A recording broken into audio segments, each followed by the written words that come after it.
Jail के कैदी daily अपने घर से बस्ता टांग के यहाँ पे आते हैं दिहाड़ी करने। कई माँ बाप उनके बच्चों को खुद इस जेल में फेंक के जाते हैं ताकि उनका बच्चा जिंदगी में एक सक्सेसफुल दिहाड़ बन सके।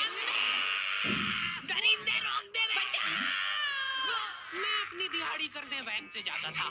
हमारी वैन वाले ड्राइवर का नाम था भैया जी और उसकी वैन का नाम था मैजिक, जिसका हर दूसरे दिन टायर पंचर हो जाता था। बच्चे लोग स्कूल जाके पढ़ना सीखे ना सीखे टायर पंचर बनाना जरूर सीख जाते थे। लेकिन भैया जी से मेरा अलग अटैचमेंट था। उनसे मेरे को दिल से नफरत थी। ये आदमी सुबह 5 बजे आके मेरे घर के सामने हॉर्न बजाता था। अरे भैयू, ओए भैयू, जल्दी से तैयार हो जा बेटा, 5 मिनट में निकलना है फटाफट। 9 बजे का स्कूल है यार हमारा। लेकिन ये आदमी सुबह सबसे पहले आके मेरे को लेता था। उसके बाद हम 3-4 घंटे पूरे शहर भ्रमण पे निकलते थे। शहर के पूरे आखिरी कोने से बच्चे ले लेके आता था ये आदमी। जहाँ पे वैन जा भी नहीं सकती उधर कूदा कूदा के ले जाता था ये, और फिर टायर पंचर हो जाते थे। शाम पड़े वापस से हमको घर घर छोड़ के आता था ये। जिंदगी बर्बाद कर दी थी भैया जी ने मेरी। सबसे पहले लेते थे और सबसे आखिर में छोड़ते थे।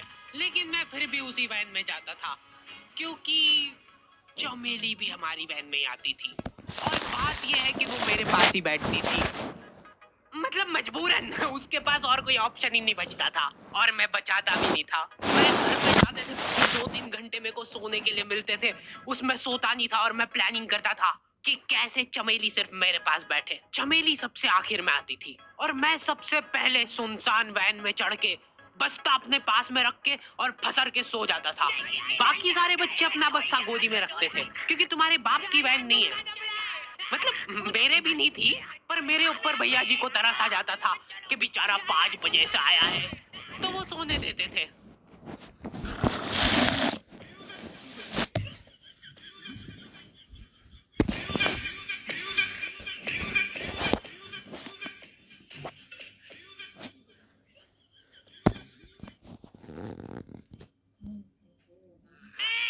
अरे कैसे चला रही है गाड़ी? रुक जा, गाड़ी चलाना नहीं आती क्या? देखो, आदमी इतना तभी चिढ़ता है जब उसकी जिंदगी में कोई लड़की ना हो। नहीं है ना? नहीं, मैं समझ सकता हूँ लड़की ना होने का दुख दर्द। मैं भी किसी जमाने में लड़कियों की तलाश में गली मोहल्ले भटकता था।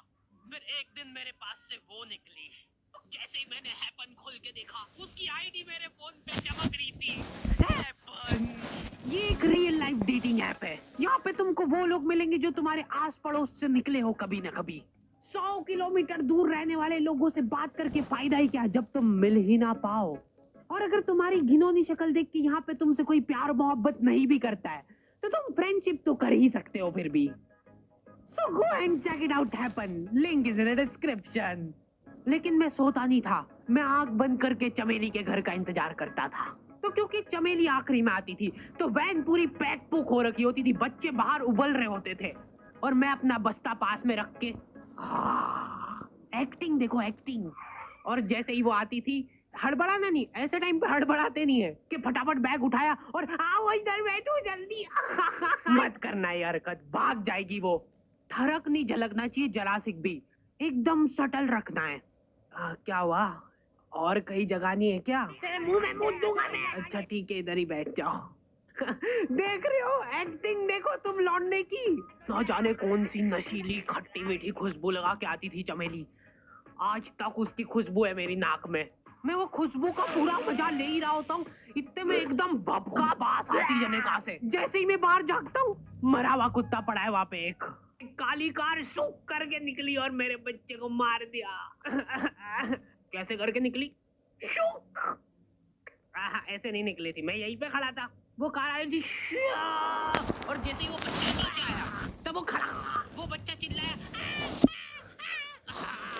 और फिर कार करके भाग गई। उधर कुछ बच्चे ऑटो रिक्शा से भी आते थे स्कूल।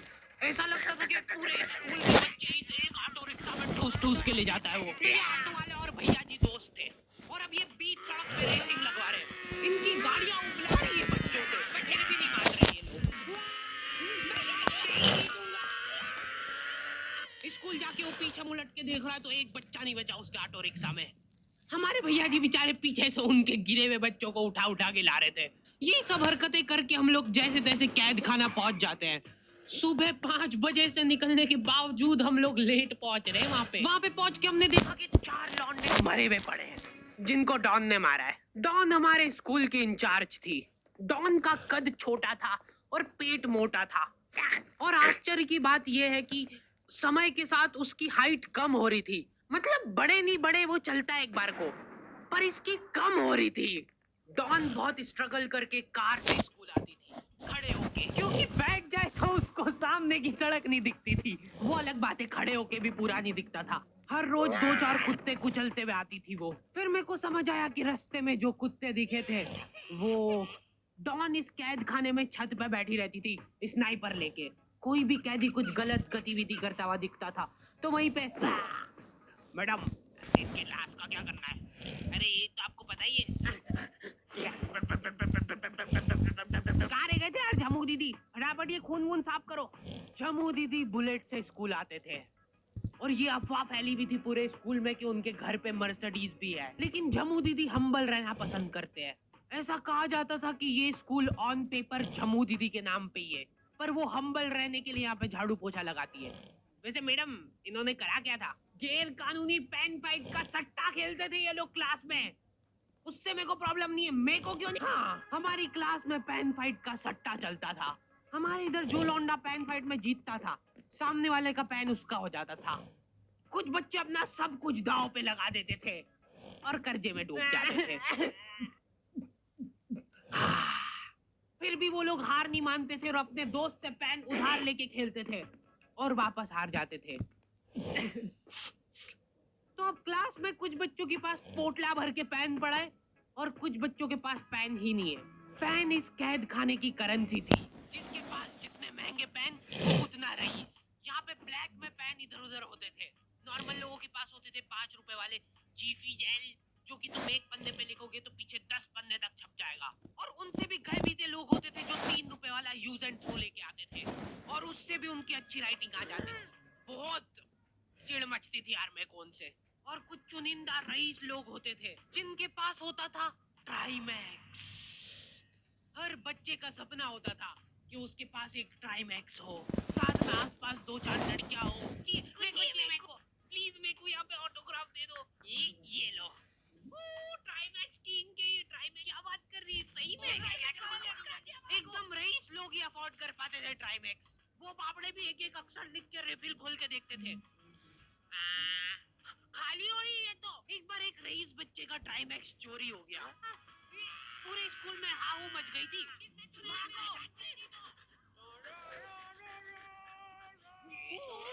वो देखो, फिर हमको पता चला कि वो आदमी दौड़ भी सकता है। हमारे स्कूल में कुछ भी कांड हो रहा है, ये आदमी सबसे पहले दौड़ के आएगा। पूरा बैग खोल चोर, और बच्चों के बैग चेक करेगा। स्कूल वालों को भी इसकी सैलरी देते वक्त सबसे ज्यादा अखरती है। सैलरी किस चीज की? इस आदमी की शक्ल देख के ऐसा लगता था कि ये स्पोर्ट्स की आड़ में वैन वालों के साथ मिलके बच्चों की स्मगलिंग करता है। इस महान आदमी का नाम था भूषण। इसने अपनी जांग पे टैटू करा रखा था, भू अलग जांग पे, सड़ अलग जांग पे। सर कल से खो खो खेलने के लिए कितनी बजे आना है? वो तो बैग चेक करा पहले तू। इन्होंने पूरे कैद खाने के कैदियों को लाइन से खड़ा कर दिया है। पेन हमारी क्लास के बच्चे का गुमा है और पूरे स्कूल में ढूंढ रहे हैं लोग। आखिरी में पता चलता है कि वो बच्चा घर पे भूल के आ गया था उसका पेन। सॉरी बेटा, एक पेड़ में मुंह देगा।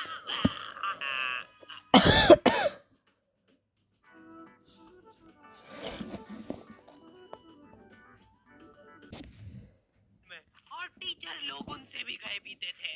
हमारे स्कूल में टीचरों को उनके नाम से कोई जानता ही नहीं है। बच्चों ने उनकी हरकतों के अनुसार टीचरों के नाम रखे हुए।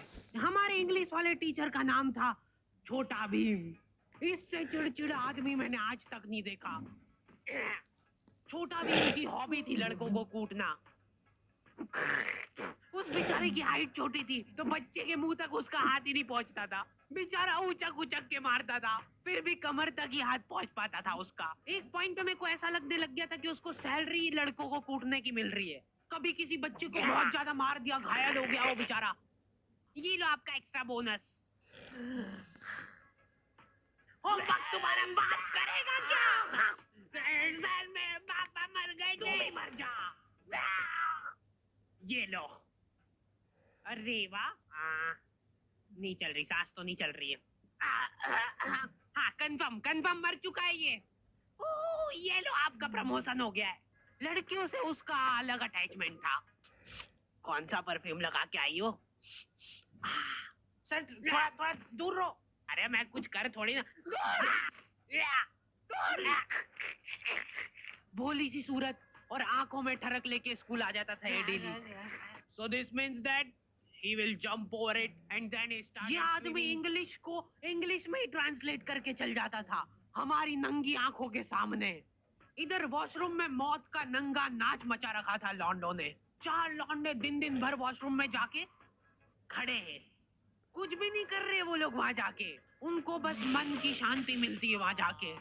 अगले दिन उन चारों ने प्लानिंग करी, कुछ तो प्रोडक्टिव करते यार वहां जाके। अगले दिन वो सब पानी की बोतल लेके गए। अब वो पानी पी पी के हाथों हाथ मूत रहे हैं। और ये टीचर लोगों को प्रॉब्लम क्या है, बच्चे अगर वॉशरूम जा रहे हैं तो कि एक गया है तो अभी दूसरा नहीं जा सकता है। क्यों? तुम्हारे घर की लेटरिन थोड़ी ना है वो कि एक टाइम पे एक जना ही यूज कर सकता है। मान लो वो 2 जने अगर वॉशरूम में मिल गए तो वो क्या कर लेंगे ज्यादा से ज्यादा? भाई यहाँ का बल्ब निकाल लेते हैं ना। हाँ निकाल लो, फीस भरी है अपन ने। लॉन्डो को ऐसा लग रहा है कि इन्होंने फीस भर के पूरा स्कूल खरीद लिया है। 10 लॉन्डे कॉरिडोर में छाती चौड़ी करके चल रहे हैं प्रिंसिपल के सामने। प्रिंसिपल को इग्नोर कर रहे हैं ये लोग। इनको ऐसा लग रहा है कि इन्होंने फीस भर दी है तो प्रिंसिपल इनके पैर पड़ेगी। उनमें से आधों ने फीस भरी भी नहीं है। हमारा स्कूल बिल्कुल सेफ नहीं था। हमारे वॉशरूम में चोरियां हो जाती थी यार। बल्ब चोरी करने के बाद सब लोग अंधेरे में मूत रहे एक दूसरे के जूते पे। उधर उधर कर। उसके बाद पूरे वॉशरूम में कुछ दिख नहीं रहा है चोरी करने का। तो ये लोग हाँ नल उखाड़ के ले गए। नल कौन ले जाता है? कभी वो मछली वाले साबुन चोरी हो जाते थे, कभी ये फिनाइल की सफेद गोली को माउथ फ्रेशनर समझ के खा जाते थे। भाई भाई इसको चबा मत, इसको चूस। ज्यादा देर तक चलेगी ऐसे। ठंडक हो रही भाई, ठंडक।